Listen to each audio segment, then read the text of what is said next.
Hey guys, welcome to Life Sound number 2 with Hannah. Hey. She is a PR major. She's a freshman like me. We're both PR majors actually. So there. That. Excuse my voice. It's absolutely terrible right now. He's been smoking for 20 years. Yeah. It's a hard life. I've been smoking for 20 years. Not really. That's a joke. So I just want to cut right to the chase, right? Okay. Okay. You ready? Yeah, let's do this. Okay, so everybody that knows you, and usually people that are going to be watching, know about your unique personality. Right? I love the way you phrased that, Kellen. Yeah, but in a good way. I don't mean it in a bad way. It's like I've never met anybody with that personality, and you know what I'm talking about. Yeah. Yeah. So where do you think you developed that personality? Was it like just something that kind of happened, or was it the people around you that shaped that? What was that for you? I think a lot of who I am is determined by the people I surround myself with. But also, I did a lot of research on birth order because I wrote my Comp 1 research paper on middle child syndrome. And it's actually really interesting how birth order affects who you become. And because my older sisters weren't very strong firstborn children, I adapted to a lot of that and sort of took on a lot of firstborn personality traits, but I also have a lot of inherent middle child personality traits. So I think I'm just a really weird mix of a lot of things, and that's why Just a lot of different backgrounds. Yeah, that's why people get really confused by who I am. It seems like there's a lot of psychology in that. Yeah. It's crazy. Yeah. I don't really know a lot about it. I read a lot of articles. Do you think you'd be an entirely different person if you grew up as an only child? Oh, I 100% believe that. Oh, yeah? Yeah. Yeah. I can see that. I mean, the people you surround yourself with is your family mostly and your siblings. How many siblings do you have in total? 5. 5. What are their names? Leah, Elizabeth, Jonah, and then there's me, and then Faith and Naomi. Who's your favorite? Jonah. They all know it. Yeah. Okay. That's fair. Right. I hope if you guys are watching, I hope you guys know that. I tell them that all the time. Really? Okay. Yeah, so, having that many siblings, I grew up with just a sister. So I don't know what it's like to have 3 other, or 4, whatever. I can't do math. It's 5. Yeah, I never grew up with that. So what's that like? Is it fun at times, or is it just absolutely terrible? I mean, it's hard to compare because people will be like, oh, what's it like being homeschooled? How do you like it? And I'm like, well, I never went to public school, so I don't know. And it's I've never had, I had less than 5 siblings at one point, but my youngest sister is only 4 years younger than me. Yeah. So I really haven't ever had less than 5 siblings. Yeah. So there's not really a way to compare it. I mean, I think it's the same as pretty much any family. There were times where I was I hate my entire family. And there were times where I was this is great. I love having this many siblings. Yeah. So I guess it's just random. If people ask you about your family, you either speak highly of them or just it's whatever. Yeah. Yeah, most of the time. I can see that. Because my sister, she annoys me sometimes. But I wouldn't get rid of her. Yeah, you can talk bad about your siblings, but if anybody else does, you're you're really gonna say that? I'm in this room and you're gonna say that? Yeah. Yeah. So growing up with that many siblings, it's really interesting because you're from Bastrop. Go Bears. You didn't really want to talk about Bastrop. There's just nothing to talk about. Well, it's home of the world's largest squirrel statue, but I'm gonna talk about that. Okay. So what's for people watching, what is Bastrop? It's just it's kind of comparative to Belton and Temple. So it's a really I don't know, it's kind of not so much of a small town anymore, but it's a small town right outside of Austin. Yeah. So we have a lot of things that Belton has. We have the Chick-fil-A and Yeah. Have you ever been to Cameron? No. Is it? Oh, well, I can't really ask that question now. Yeah, is it comparable to Cameron? No idea. No idea. So the statue or monument, the squirrel statue, what is it? What's the point of that? I don't understand that. Oh, there's a pecan company in Bastrop that's really big, and they they ship out to New York and stuff, and everyone knows about them. I still have no idea why. I don't really get it, but it's a really big pecan company. So they just one day they just put up a giant squirrel statue, and I was like, It's so interesting how like the small towns have like one like peculiar thing in it. yeah. That's crazy. Did you ever like visit it like as a kid or did it? They put it up when I was like 13 maybe. So not really as a kid. I hadn't actually been to it until I was like a junior, because it was just like the thing you drove past and you're like, oh, there's the weird squirrel statue. Yeah. But then like one day I went to Austin with Jonah and Cassie, and then we were driving back and I was like, we're gonna do it. Today's the day. We are going to the squirrel statue. So we went, and I was like, this is the best time of my life. I'm thriving. Her name is Mrs. Pearl. You named it, or did it No, actually... like it has a name. Really? I have a sticker on my laptop that says I met Miss Pearl. Wow. Yeah. Wait, I've never seen that sticker. Well, Is it like small? I got it over break. Oh. So you went over break. Yeah, because Oh, I okay. took David and Paige. Nice. So what would you prefer, Belton or Bastrop? I mean, I like Belton because that's where like I'm sort of building my current home. Like, Yeah. Bastrop's my home, but like Yeah. Belton is slowly becoming my home. And I also Yeah. think it like people like new things. Like as much as I hate change, like new things are fun. So it's hard to be like, oh, I love Bastrop because it's like I've just lived there for too long. It's not. Yeah. That was me with Katy, because I'm from Katy, which is outside Houston. I was so ready to leave Katy. But now that I'm here, I love Belton. But every time I go back to Katy, I'm like, I also like this place a lot. Yeah. So, obviously in Belton, why are we here? UMHB, go crew. So you chose PR, and I'm PR. So what inspired you to go into PR? So I have a pretty lame story about it because Really? I don't really. You know what? Stories are stories. Stories are great. No, it's honestly like one day I was just like looking at lists of majors, and I was like, mass communications sounds like something I would enjoy. So I looked into it a little bit more, and now it's my major. And then people are like, what's like a job you want to do with that? And I'm like, I don't really know yet. Do you not even know like your career field yet? Like you No. just know PR to do nothing else. Yeah, ideally, like right now, I'm thinking about going into like nonprofit work or church ministry. Yeah. So as of right now, that's my plan, but I'm not really like setting anything in Yeah. stone too early. Why do you think church ministry is so such like I've met a lot of people that are super into that, and why do you think it's such a focus with our generation, like that people growing up now want to go into ministry? I know for me, like my home church didn't have a youth pastor the entirety that I was in the youth group. Yeah. And so I watched like the way that they didn't invest in that area of our lives Yeah. like affect the growth of our ministry there. Yeah. Because at one point we were like, we probably had, because our church is pretty small, but at one point we probably had like 50 kids in the youth group. Mm-hmm. And then like because they didn't invest in that like area, Yeah. by the time I graduated we had like 20. And it was, Yeah. I was just like, okay. So it wasn't very memorable because you didn't have. Yeah. But it was memorable in the idea that there was nobody there to like mentor you guys. Yeah. So that's pretty much the inspiration for that for you.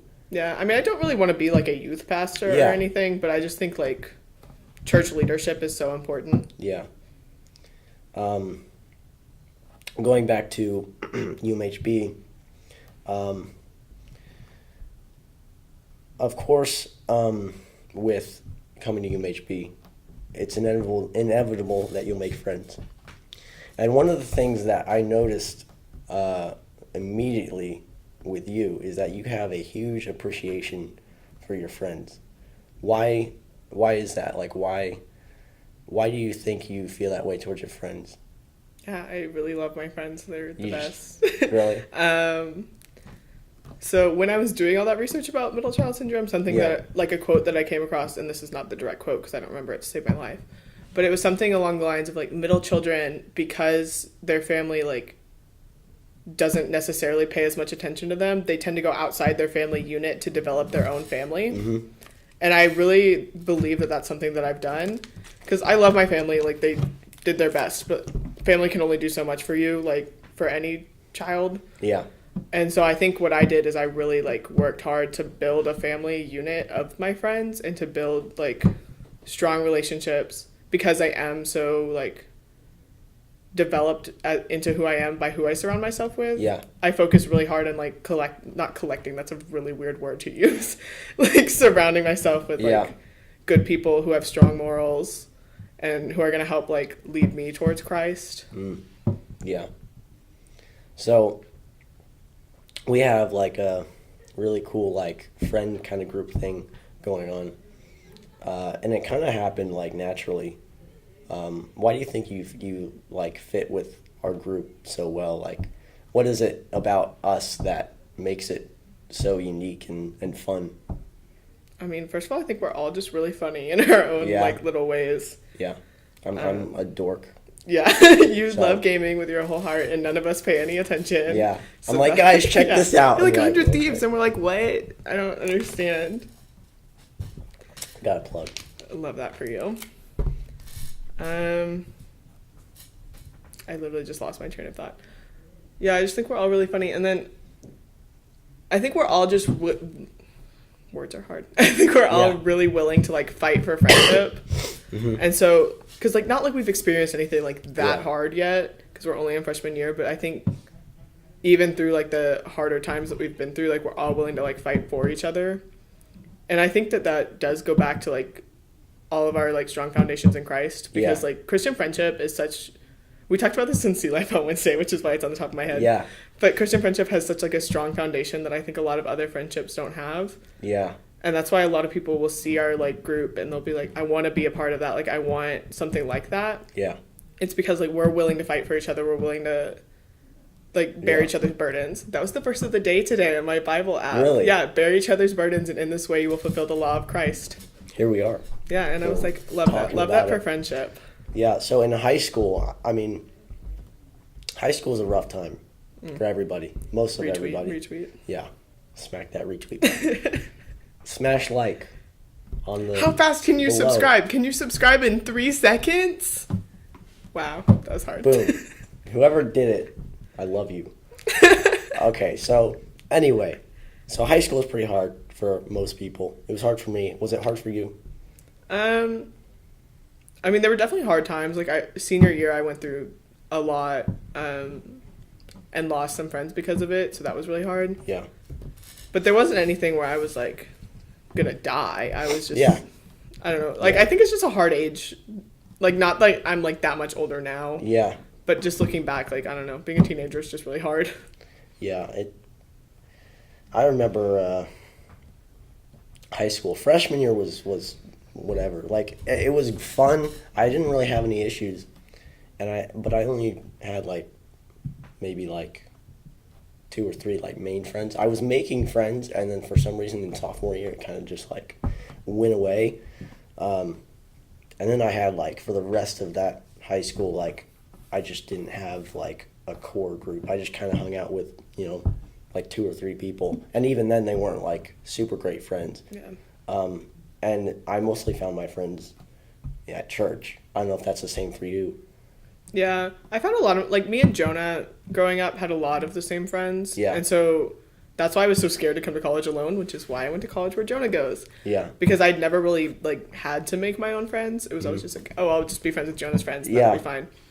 And it was great. Like, I love my high school friend group. They're probably all watching this because half of them came to UMHB. But just developing my own group here has been really interesting and unique in a lot of ways, but it's also helped me sort of learn the value of friendship in ways I'd never seen it before. Yeah. I knew when I came here, I knew I'd make friends, but not to this level. And I always told myself, anybody that like actively like wants to actually be my friend, like the friends we have in our group right now are those are the type of people that I was like thinking of. But it totally exceeded my expectations. Like, I like appreciate like everybody that like even like says hi to me, like, because like in high school, like nobody cares. Like well, actually, okay. Partially that was in Katy. People in Katy are just like rude. Like anybody that's from Katy will know what I'm talking about. They just don't say hi to you. Like, you'll go walk around the mall and like nobody's gonna like be like, hey, what's up? But everybody in Belton is like super nice. Anyway, what was I saying? I lost my train of thought. How you appreciate everyone who says hi to you. Yeah. It's amazing to me how everybody that talks to me and appreciates me, like, actually, like, appreciates me for real. Like, it's one thing to say it, but the things people do, like, mean the difference to me anyways. And I don't know, it's just like, I don't mean to get all deep, but like, I just like, it like blew my mind away. Well, it's the difference between like being welcome and being invited. Because like to be invited is like, oh, like come to this thing that we're at, like show up. And then like you show up and you're like, oh, I don't know anybody, and you stand on the outside and then you leave. Yeah. But then like if you're invited and then you're welcome, yeah, like you show up and people are like, oh, like Kellen's here, Kellen, my man Kellen. Yeah. And then like you feel like you belong there. Yeah. I love it because like it's like that with everybody. Like I'm welcomed, you're welcomed, like, and anybody that walks in, like, oh, we don't know that person, but like, welcome, like, welcome to Sea Life, or welcome to, church. As they like to say on move-in day, welcome home. Yeah, go Crew. Yeah, it's like crazy to me how that works. Because I remember, like, I would always get invited to stuff, like, in high school, but it wouldn't be, like, a invite, mm-hmm. They'd be like, oh, let's just invite this guy. Yeah. And then I'd show up, and, like, nobody would talk to me. But that was only, like, a few times. That was, like, I never went out, because I just didn't have a reason to, really. But now being here, like, we always do stuff. Yeah. And that's what makes it fun. What do you think for you, like, what do you love about UMHB in terms of friends? Like, what's the one thing, like, you love about it? I don't understand the question. Like, in terms of friends at UMHB, like, what's, like, one thing, like, you can't, like, fathom, like, that you appreciate so much? Like, what aspect of it?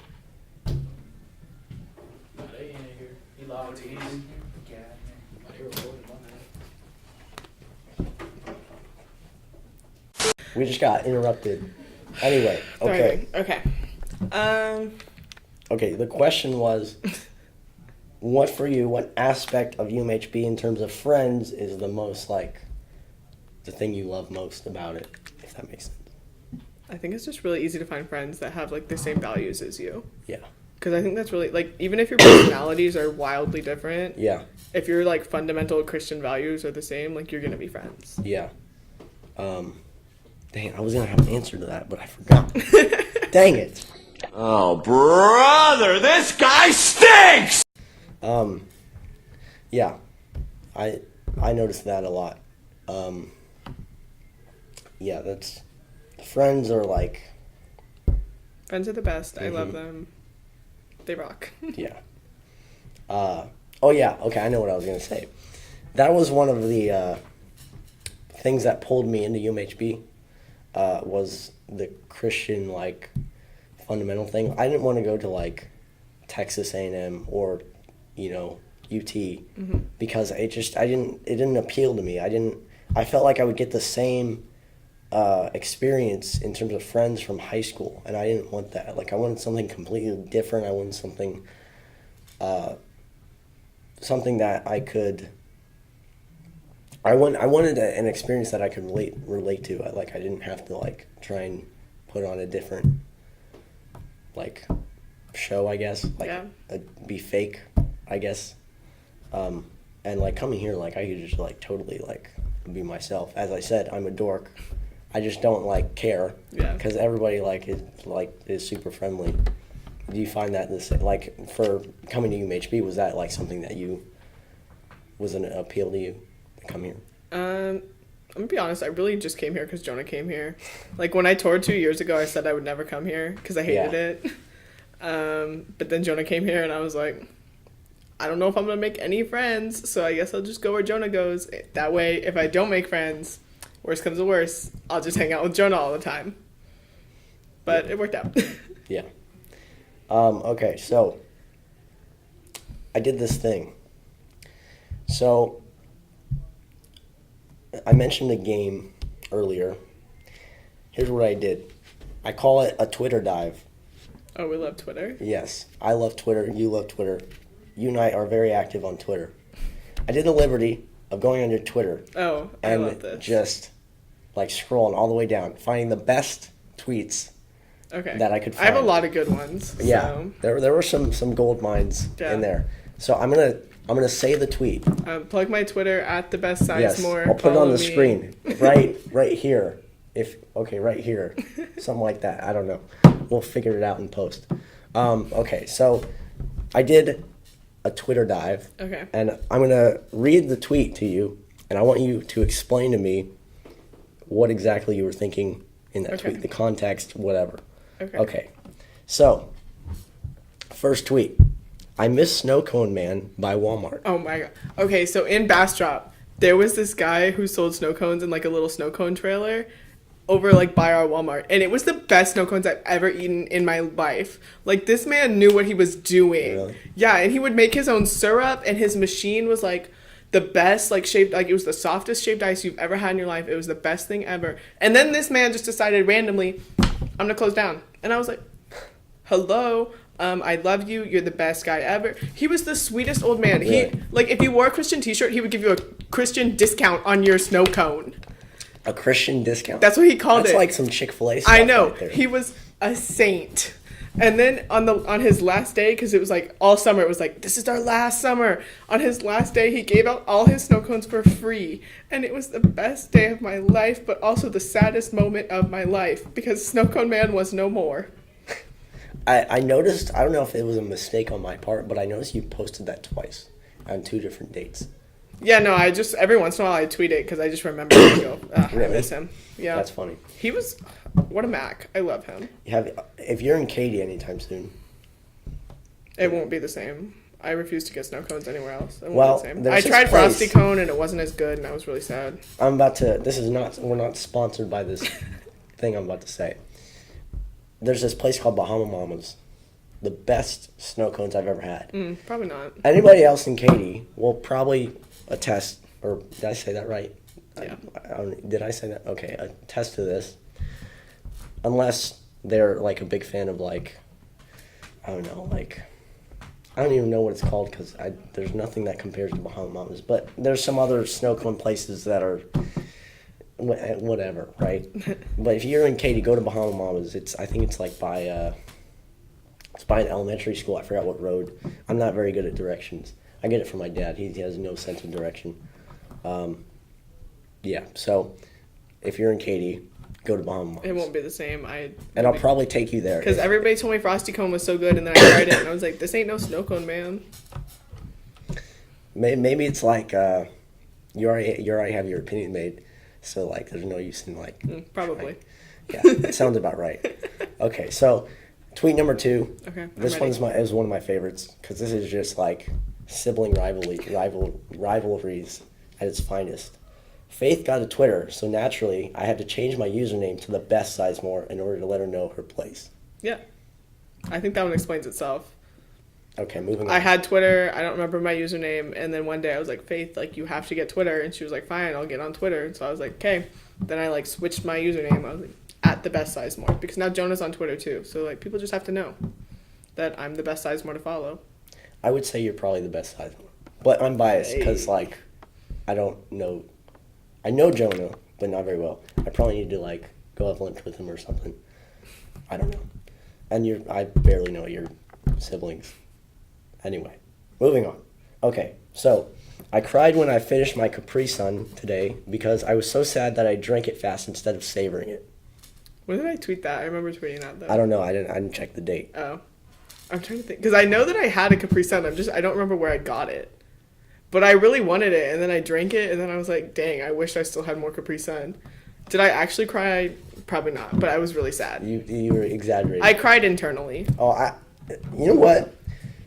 Excuse me. You know what? On Twitter, I exaggerate all the time. Yeah, Twitter's Like, just so easy. I'll say like something like crazy, Yeah. right? That's Twitter's the place for that. Oh, I love Twitter. Yeah. Like the other day, I had a full cup of G Fuel. Not sponsored by G Fuel. I wish. I had a full cup of G Fuel. I tweeted. You probably saw it. I said I'm G Fueled out of my mind. Yeah, I saw that. But I'm just exaggerating. Like, it's not a drug, by the way. It's a healthy energy drink. Go check it out. Okay, so these are some of my favorites. This is like a feed. Oh, like a thread? Yeah, thread. I don't know Twitter vocabulary. I don't know. Even though I've been on the site for like a millennium. Okay, this feed of my favorite hashtags that Main Man Jonah came back from Beach Reach with, which Beach Reach is something that UMHB puts on. Hashtag Lift for the Lord. That's a good one. Hashtag Gucci for God. That's a really good one. Hashtag Yeet for Yahweh. Yeah. Absolutely. That one hits home. Home. Hashtag Wrecked for the Redeemer. That's my personal favorite. Really? I use that one. Why is that your favorite? I just use it all the time. Like when we came back from the FYC mission trip, Mm-hmm. I was like, man, I'm wrecked for the Redeemer right now. I feel that. Because like, you know how sometimes you're just like on that camp high and you come back and you're like, bro, I'm wrecked, but like wrecked for the Redeemer. That's me, like after like beach retreat. Yeah. Not beach reach. Beach retreat. Shout out to Second Baptist. Okay. Elevate for Elohim. Oh, yeah. I think I said that right. Did I say that right? I say Elohim, but Elohim. You might be saying it the technical way. I probably say it the white way. Yeah. I mean, I was like the best speller in elementary school. Oh. So, Wow. like, Oh, I was also the best speller in really? elementary We'll school. have to have a spell off. Okay. Done. Okay. So, hashtag swaggin' for the Savior. Absolutely. Yeah. 100% of the time. That's a classic. Hashtag jammin' for Jehovah. Yeah. That one's like not Yeah, as good. Like it's good, but Yeah. Hashtag lean for the Lord. yeah, like if you're working out, you lean for the Lord, you know? Yeah, I don't work out much, so. Yeah, neither do I, but Hashtag, this is for the Pokemon fans.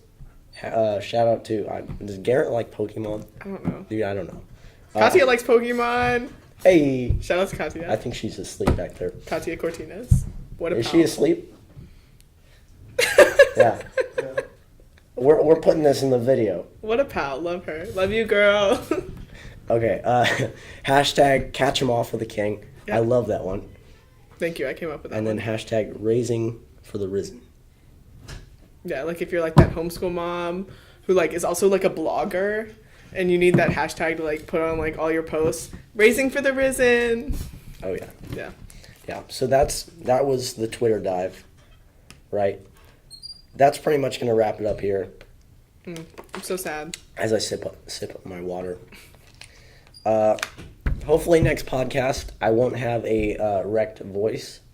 And You're just wrecked for the Redeemer. Absolutely, 100% of the time. Thank you all for watching Lifestyle number 2 with Hannah Sizemore. Make sure you smash the like button, subscribe, share it with all your friends, and also check out Hannah on Twitter.